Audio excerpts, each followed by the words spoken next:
বাংলাদেশে আবারও নতুন একটি সার্ভে শুরু হয়েছে, যে সার্ভেটির নাম হচ্ছে বাংলাদেশ ডিজিটাল সার্ভে বা সংক্ষেপে বিডিএস সার্ভে নামে পরিচিত। এই সার্ভে বাংলাদেশের বিভিন্ন জেলা ও উপজেলায় চলমান রয়েছে।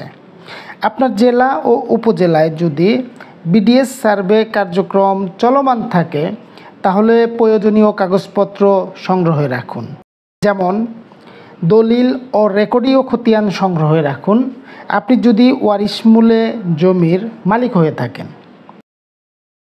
দ্বিতীয়ত, আপনার জমির যদি নামজারি বা মিউটেশন করা না থাকে তাহলে অতি দ্রুত নামজারি করে রাখুন। তৃতীয়ত, জমির খাজনা হালনাগাদ করে রাখুন। চতুর্থ, ম্যাপ, পর্চা ও নকশা অনুযায়ী জমি ম্যাপে সীমানা নির্ধারণ করে রাখুন।